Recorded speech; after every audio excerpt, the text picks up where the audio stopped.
Is here from Anderson Brothers to present our audit. Appreciate all of her hard work, and also Sandy's down here. Sandy and her have to spend a lot of time putting things together and getting records and things together. So appreciate her being here. Did I mess it up? No, I'm just gonna have you share the screen. Okay, sorry. That's okay. That way those that are viewing online can see it. Thank you.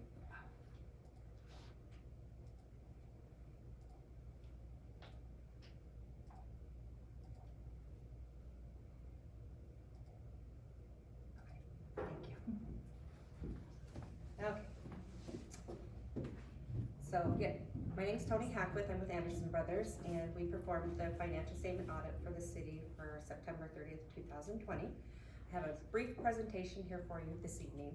Before I start though, I'd like to thank Sandy and all of our staff for all the help they do. We have them running in circles, and then we ask them to run back the other way all the time, so appreciate all their help. First off, the reason that you have a financial statement audit is because the state requires you to do that so that the citizens can feel comfortable about the financial information that you're presented with. As a result of our audit, we issued two different opinions. Our first opinion is over your financial statement as a whole, whether or not your assets, the cash that the city says they have in the bank, the liabilities, people that they owe that are on your financial statement, your revenues, your expenses, whether or not those are materially correct. And so that opinion that we issued is on pages 1 through 3 of your financial report. And the opinion that we issued was a clean opinion. It's also formally called an unmodified opinion, meaning that you can rely on those financial statements that you are presented with. The other opinion that we issue is on your internal control over your financial reporting and also your compliance with laws and regulations.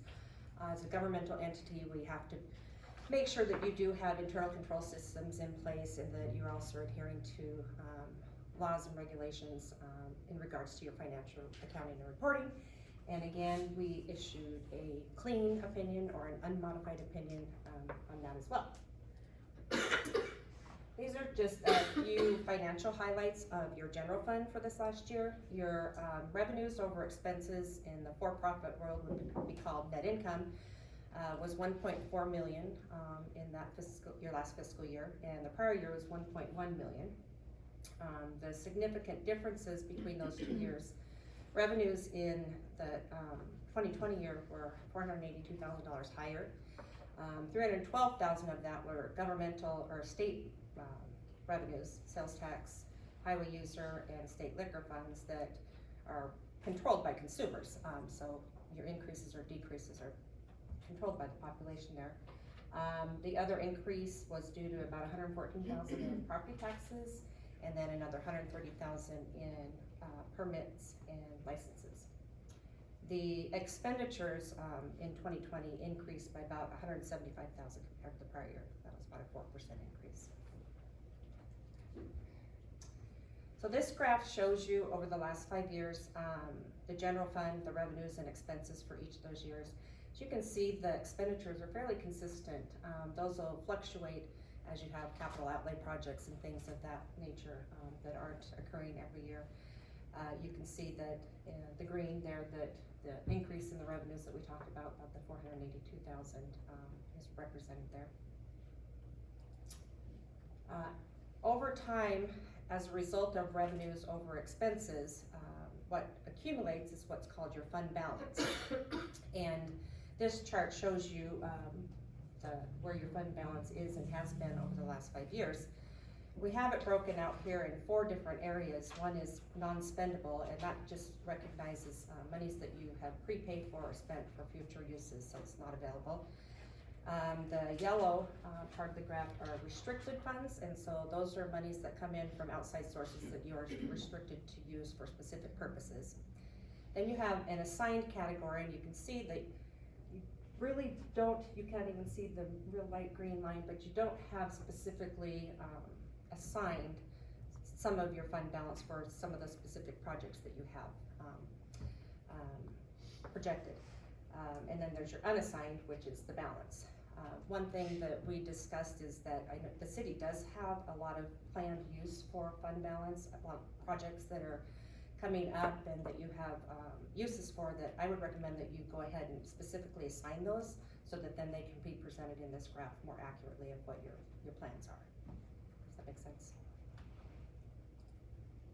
Okay, and the reasons that a fund balance is important, unlike a for-profit business, your revenues come in large chunks, not monthly. So you get property taxes in 2 large chunks, your state revenues come in quarterly.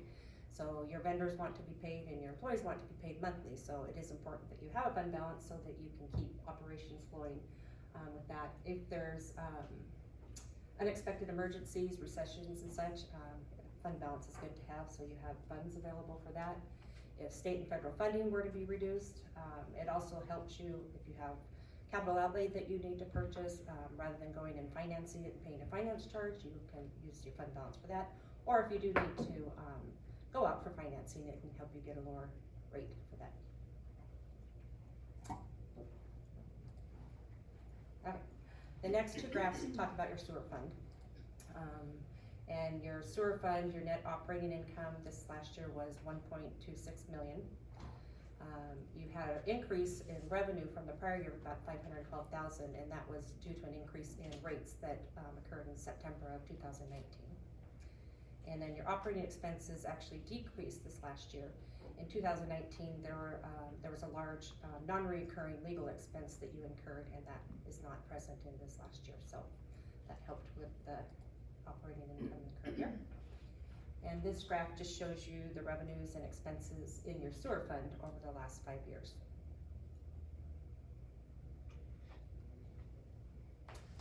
And be happy to answer any questions that any of you have. Jerry, do you have any? Is there an easy explanation between the difference between fund balance and foregone taxes? Or should I ask Brett that question? Well, they don't Because they're not the correlate. same. No. Fund balance is basically your savings account. So foregone taxes, though, are monies that you could have.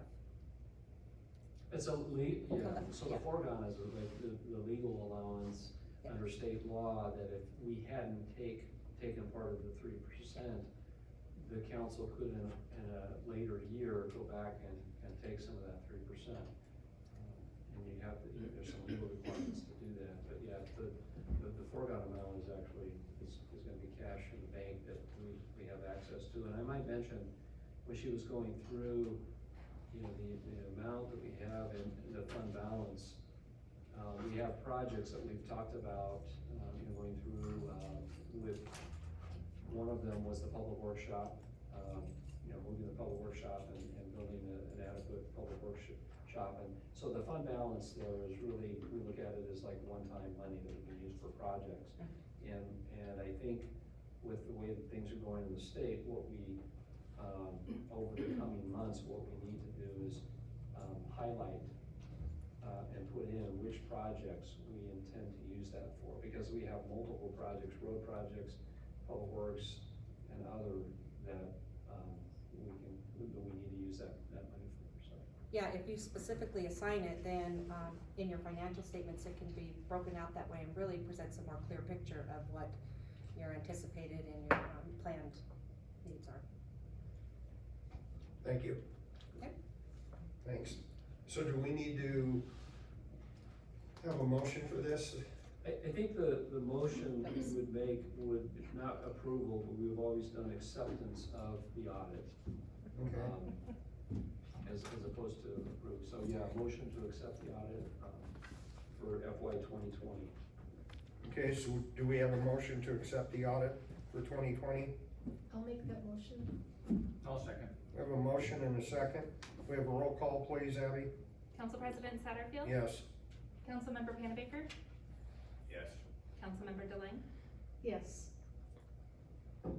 Okay.